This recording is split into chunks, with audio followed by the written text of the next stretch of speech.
Arganissima, New York.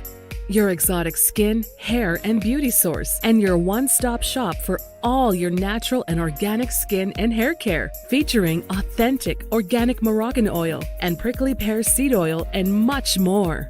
Bringing you only the best, straight from the source and proudly produced in the USA. So what are you waiting for? Shop today at www.arganissima.com. Arganissima, New York. Your beauty is our duty. Arganissima.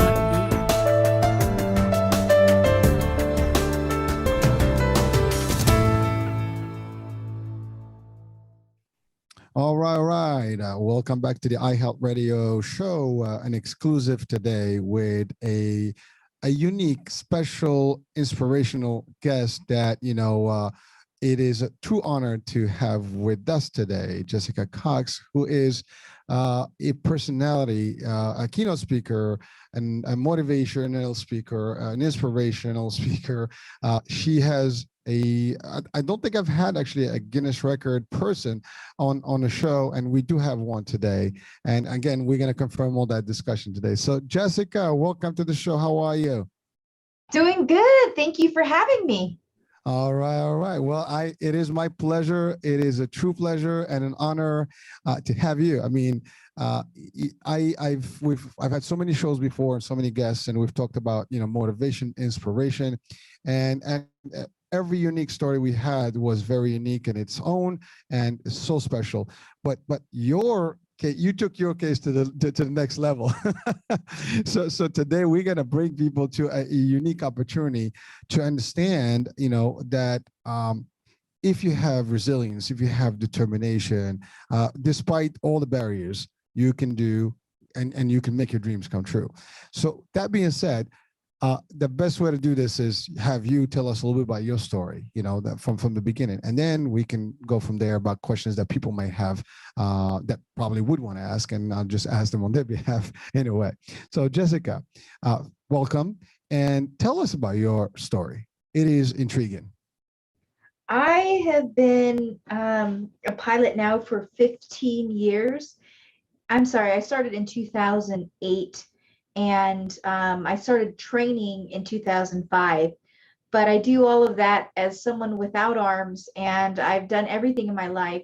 Most people know me as the pilot who flew a plane with her feet, but I also have accomplished other things. And from the very beginning, I was born without arms, and it was a very hard start in life because I had to deal with a lot of feeling like I was the only one. Like I was bullied, I was picked on, and I felt left out at times. So there was a lot of anger and frustration in the beginning, but I had wonderful parents who taught me to believe that I could do anything. And I went through life. I went to a regular public school for elementary, middle, and high school, then on to a public university, and all the while doing so many things as a kid. I mean, I started Taekwondo when I was 10, and I'm now a 4th degree black belt in American Taekwondo, and I've practiced it probably twice to 3 times a week.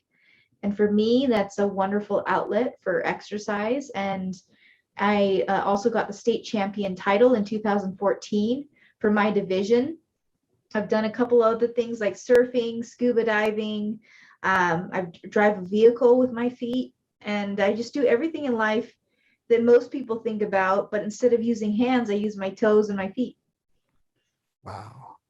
I mean, I didn't mention that first part, about the ability to do all these things without arms. And, many people have challenges to do it with arms. I mean, all these things that you've achieved and you've been doing, despite growing up, as you said, I mean, I'm sure it is difficult. Unfortunately, society can be brutal, and actually, we did have a show before about bullying, and people get bullied for various reasons, and you've experienced it firsthand, and that didn't stop you. And of course, you had the right surroundings, the environment, your parents were there for you, and they supported you and gave you all the motivation as well. But you took it to the next level. I mean, I have a dear position when it comes to the martial arts specifically, and Taekwondo is something I've practiced myself. So I know that is some cool stuff out there, and I'm sure I wouldn't mess with you.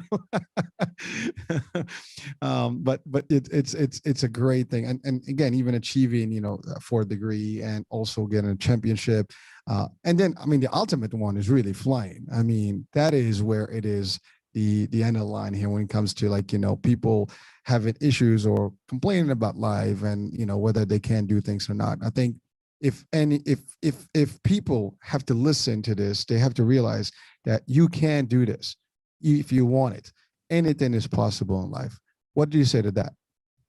I agree with you because a lot of times we come up with excuses why we can't do it or why we won't do it. And really, it's about making that choice of whether we're going to pursue it till it's done and whether we're going to focus in on the goal and just keep doing what it takes, figuring out a way, finding a way, and making it possible. Just like my whole theme of achieve the impossible.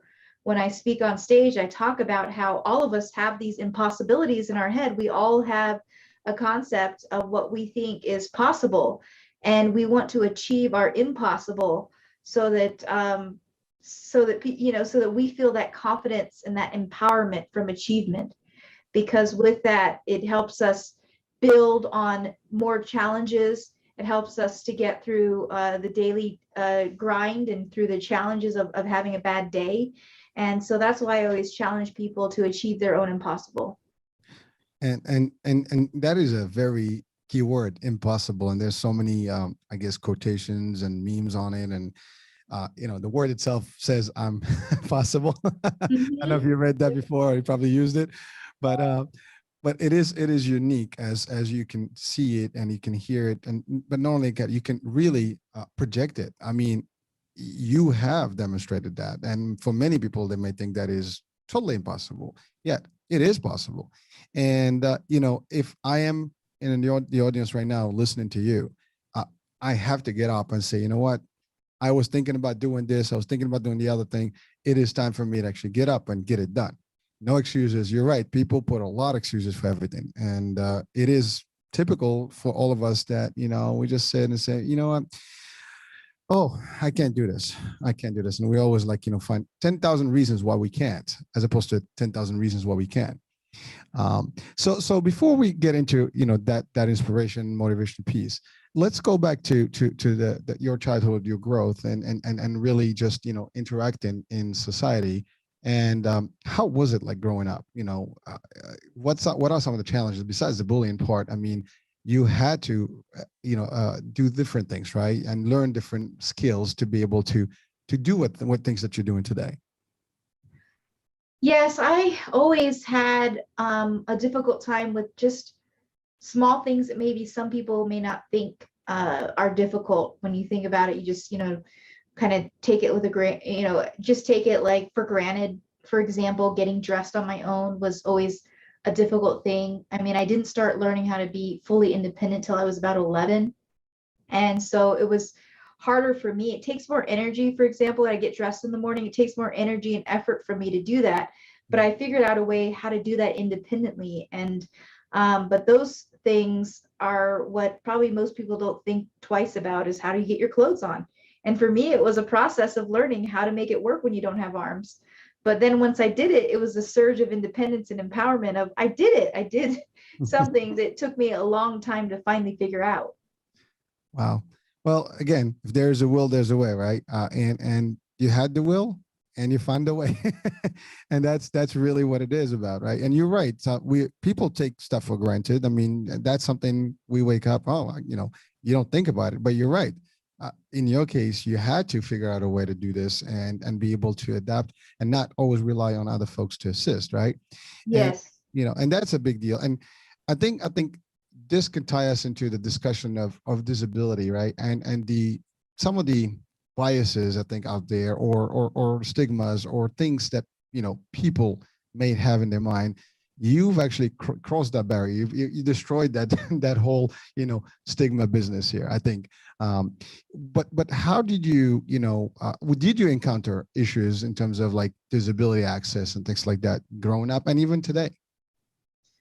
Oh yeah, there are always, even today, there are a lot of ways in which we can get better at inclusion for people with disabilities, and even in companies, like a lot of people with disabilities, it's hard to find jobs, and they're perfectly qualified, but a lot of people get hung up on the disability, and they don't see the person's skills or their knowledge and abilities to do things despite the disability. And so for me, I'm an advocate as well of making sure that the world understands that we are capable of doing some wonderful things, and reminding them that we are just as capable, and in some areas even more capable at accomplishing things. And that advocacy aspect is something that I always incorporate when I'm speaking to companies and speaking to corporations, is that we all have some unconscious bias about our encounters with people with disabilities. We have some level of that, or have had it in the past.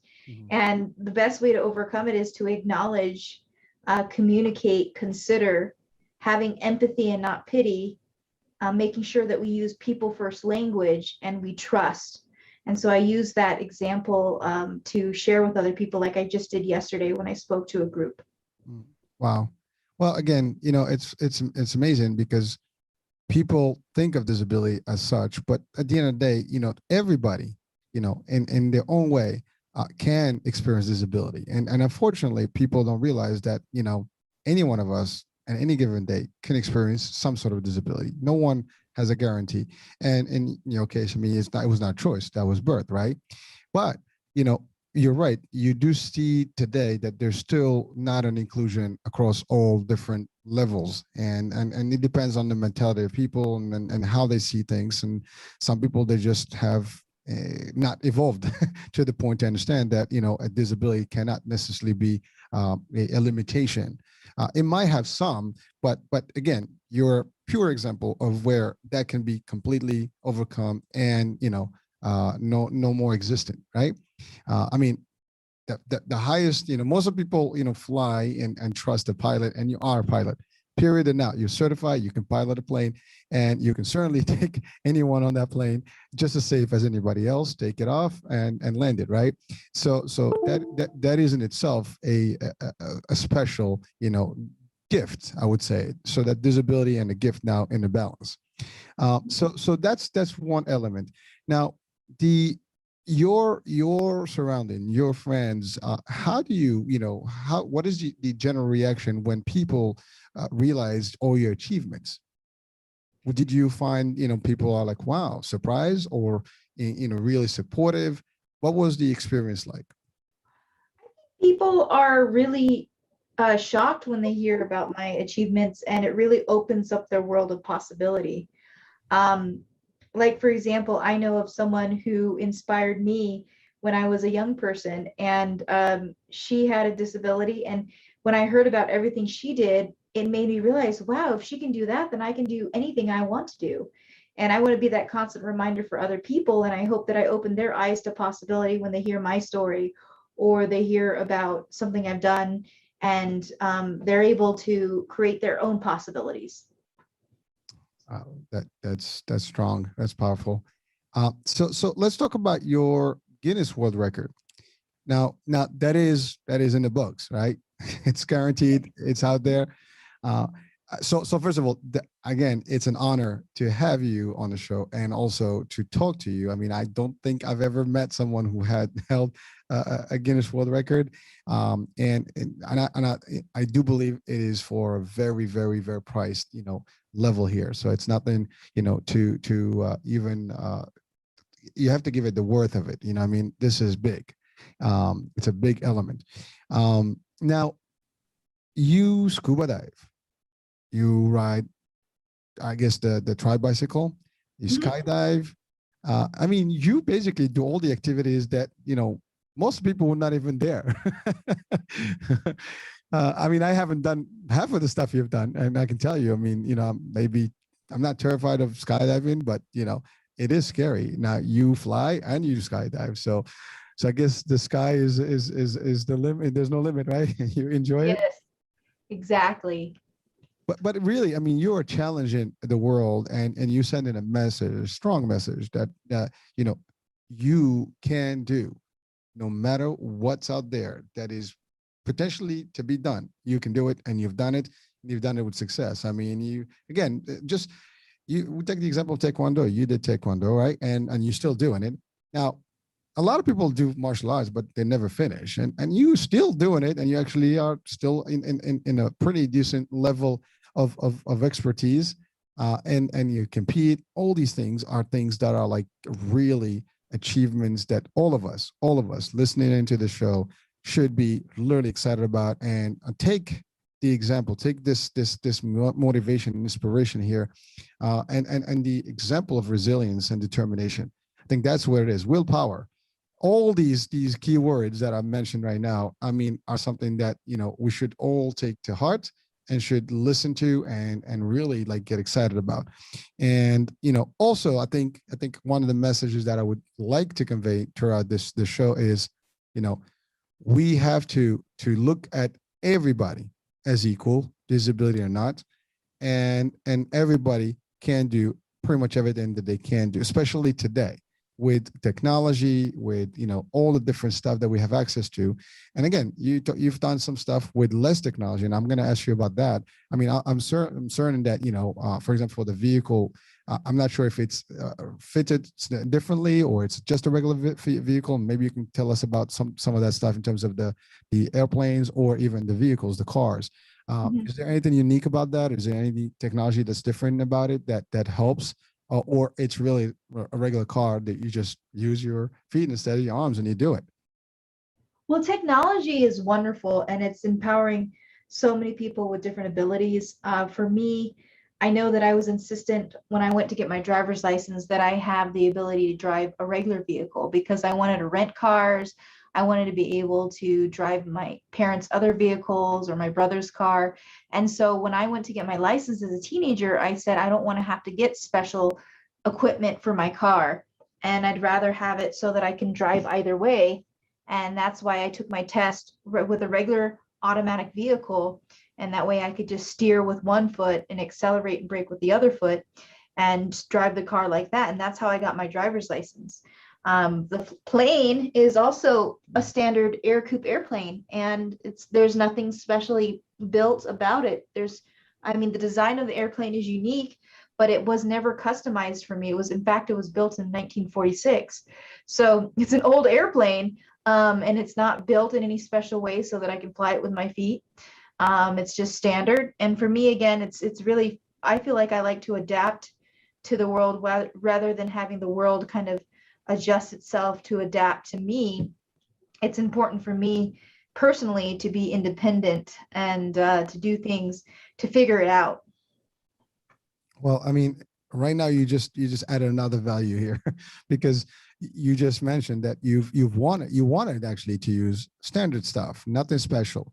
You wanted everything to be just as normal, to feel the experience, just as equal, and without even adding any other, I guess, tech or tools to assist.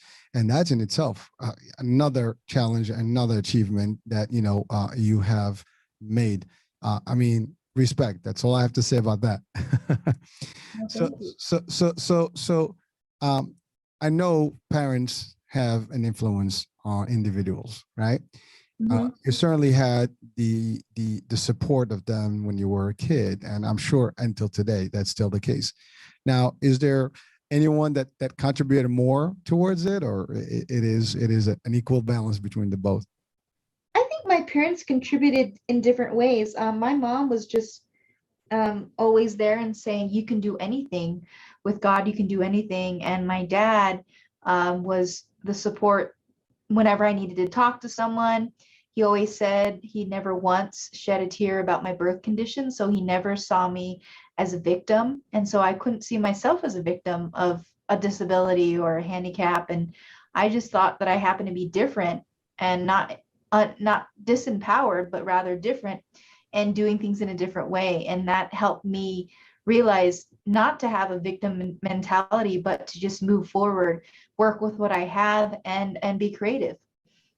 Well, that's a very, unique word you use here, about being not a being a victim, that is great because some people would say, well, I'm just a victim of circumstances. It's not fair. It's not this, not that.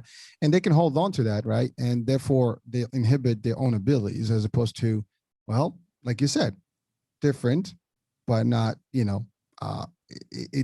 can be done. People are different in different ways, right? So, Mhm. and you took that and I guess that influence and the encouragement. And again, I think what I see here, what I hear from you is really that drive. You had the motivation, the drive, it's inner, it's yours. It was in you all along. You just did not accept the fact that, you want to be out there. And it could be also as you were growing up, with all the type of bullying and stuff, and you wanted to determine, to these people, hey, listen, I can show you what's up.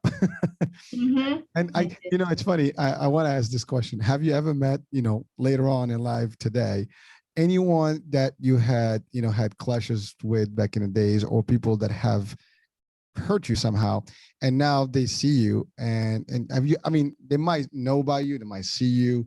I'm not sure if you met any of them, and if you were to meet one of them, what would you tell them? I'm not really like a type of person who'd be like rub it in their face or anything, because I'm not like that. I'm just like, I do what what I feel blessed to do the things that I've been able to do, and I'm not gonna, put it in someone's face that, hey, you weren't supportive or you were mean or whatever like that, because I started to realize when I was younger is that when people are mean like that, that they're having some conflict within, and whether they're battling with their own feelings of insufficiency or having a hard time with family or friends, that I shouldn't take it personally if someone picks on me, because they could be having their own battles, and that's their only way of lashing out, is to pick on someone else, because it's this power struggle. And I know that if I were to meet someone who maybe was one of those kid bullies when I was in middle school, for example. I remember in middle school having someone in PE class pick on me, and she got all the other girls to laugh at me. And I was like, I remember how hurt I was and how crushed I was, but I wouldn't make an effort if I met her today and saw her today. I wouldn't make an effort to rub it in her face. But so I kind of just let that stuff pass, kind of just let it slide. It's hard, it hurts, and it becomes traumatic for us personally, but you can't hold on to it, because that just becomes baggage that's unnecessary. Well, I can tell you, whatever that trait you have is humbling, and you are a humble person, and you have evolved to the highest level of humanity. Because to your point, you don't have to rub that in nobody's face. I mean, your achievements already speak for themselves, right?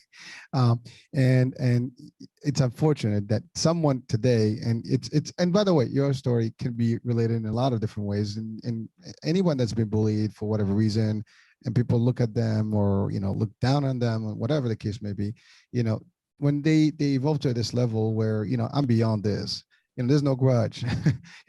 I have a better personality. It's a signature there. That is actually a true, level of maturity, a level of being at a higher standard human. And that in itself is an achievement, because unfortunately, even in the regular world, with people, with that bullying or not bullying, people are not at that level of understanding that you don't have to rub things, with other people. If you achieve some things, you do things for you, you do things for your own, with your own conviction and inspiration, and that's about it.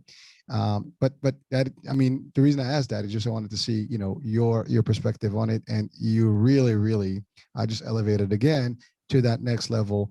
And anyone listening in, and please, I mean, think deep about that. I mean, this is, the highest level you can be as a human, where you can forgive people, don't care about the past, you move on, bygones are bygones.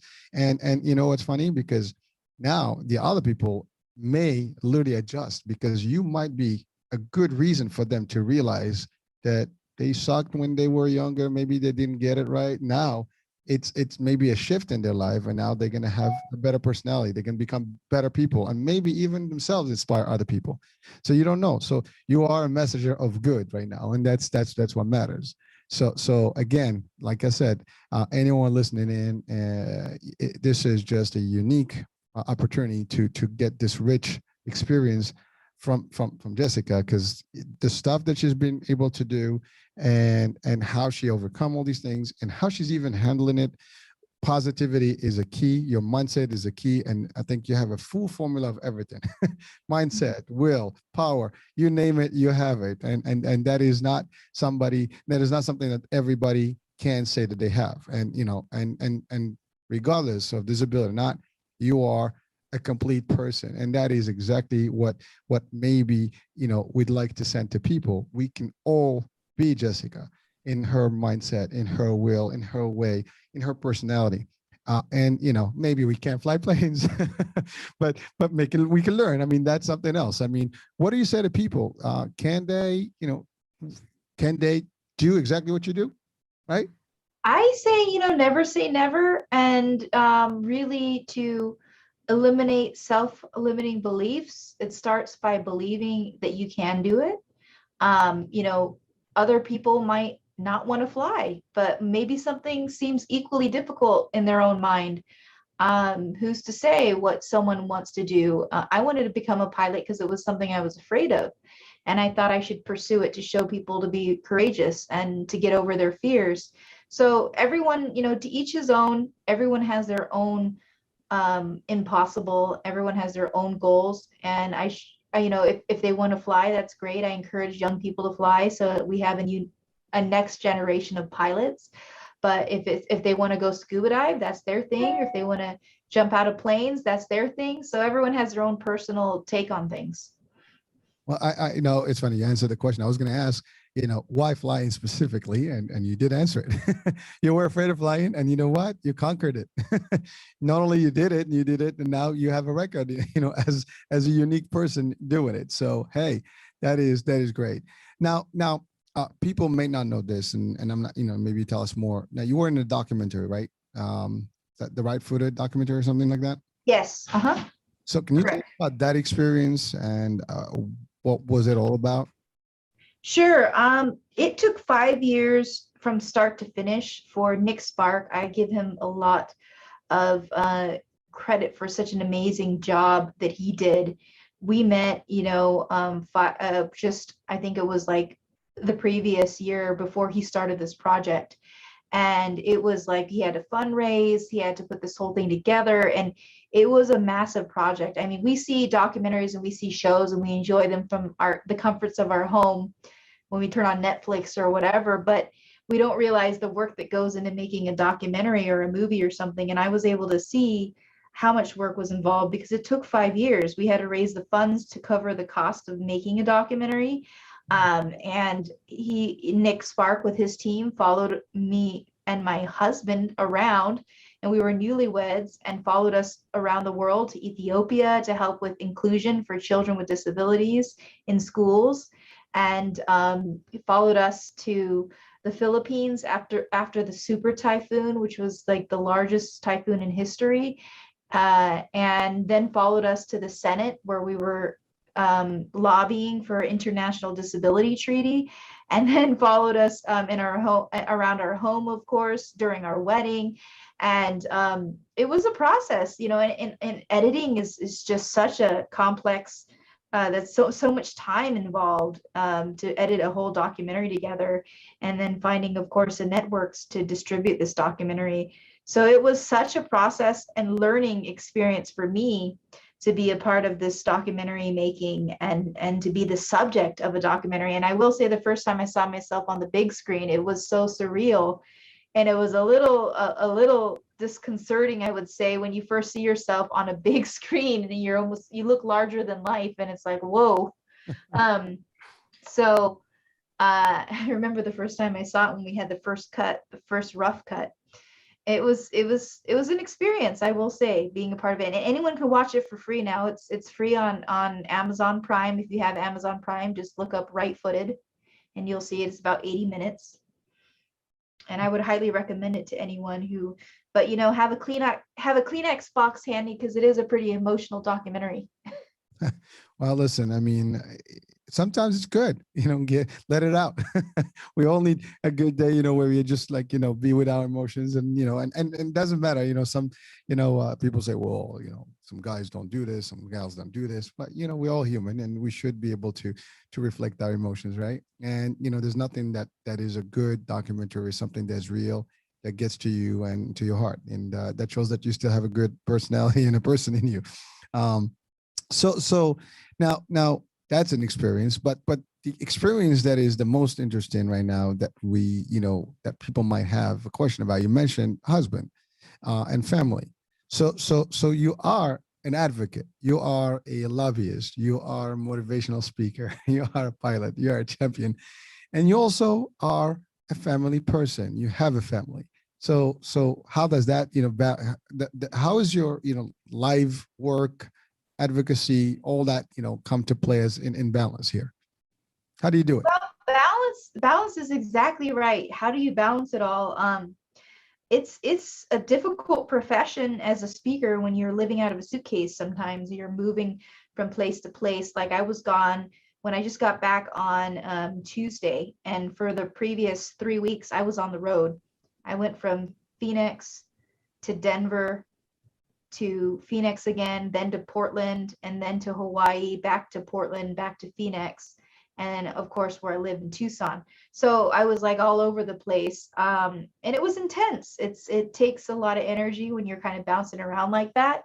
But balancing that with being a family person too, and it's all something I still continue to work on. I'm not perfect at it, but you do the best you can with what you have. And my profession takes a lot out of me, but I've learned to love it, and I love to be spontaneous anyways, so I can't sit still for very long. So it really works well with me to be invited to speak in all these places around the country or around the world. It gives me the opportunity to stay engaged and not get bored. um, so I know this question you've probably heard before. So how do you meet your husband? And what's different about your relationship, if any? Well, we have a great relationship. I met my husband through Taekwondo. He also practices Nice. American Taekwondo. He's a fifth degree black belt, and we met when I was a first degree, and he was not a fifth degree, but we met at a Taekwondo school, and we had this connection. The only thing that really connected us was our love of Taekwondo, and then we started to date outside of the school. And sure enough, we really liked each other, and we were compatible, and had shared different strengths and weaknesses. And it was great because we just came together in such a wonderful way now that we can continue to do this wonderful work of motivating people, inspiring people, advocating for people with disabilities together as a team. So we're more powerful than when we were just alone. And I think that's what's amazing, is that he doesn't have a disability, but he feels so passionate about disability and inclusion that he's become quite the advocate himself. And so we complement each other, and we're able to move through these boundaries and work ways of making sure that the world works towards a more inclusive society. It's great. Well, you guys are doing a terrific job. I know you've gone through multiple countries, and I think 26 plus, uh, Yes. pretty much every continent. I think you might have Mhm. missed one, but um, now you have also a book, Disarm Your Limits. Uh-huh. Yes. So that's published, I'm assuming, right? It's already out. And what is the story about the book? I mean, is it your story? Is it a motivational book just to get people excited and inspired? What's the book about? The book I have is called Disarm Your Limits: The Flight Formula to Lift You to Success and Propel You to the Next Horizon. Ooh. And it's really all about helping others achieve their own impossible and eliminate their excuses. And one of the things it does include, or it does include many of my stories from my life, but more importantly, how it applies to the reader and how they can overcome their own obstacles, whether it's through desire, whether it's through having courage, or having faith. And I talk in each chapter about a new thing that helps the reader get through their own obstacles in their own life. Wow, that's a powerful book, and it's available on Amazon, on your website, or any specific places where I can direct people to. It is available on Amazon. So if you'd like to check it out, Amazon has my book, Disarm Your Limits. All right. Well, we're definitely going to have the description of all these items as well as your website. I think it's www.jessicacox.com. The book, link, from Amazon. I mean, these are all super things that I think that anyone listening in, please, take the time, reach out, check out, these documentaries. I mean, the right-footed documentary, definitely the book. And again, just read about, and listen about the story of Jessica here, because it is a unique story, but it's not, she's not the only one. I mean, many people have different disabilities, and people without disabilities still have challenges, and always can use inspiration in life and motivation. And this is like the best example of true motivation and inspiration, and the example of resilience and determination. So these are actually topics that I love to discuss, and I enjoy these things because I live myself with some of these terms and concepts, and I try to share them with the audiences and the viewers and listeners of the channel and the radio. So Jessica, I mean, you have contributed right now, hopefully to thousands of people, where they can at least get a couple of items from your experience and from your message here, or messages. I mean, there's a lot of stuff that we've been talking about here, and I think each one of those pieces can be its unique message to the folks. Now, that being said, what will be, I guess, a direct message to the audience right now, or wrap up message for the show to tell people, to give advice with? Oh, for anyone listening, I just want to remind you that believe that you can do so many incredible things, and just start with that belief that you can, and don't ever give up.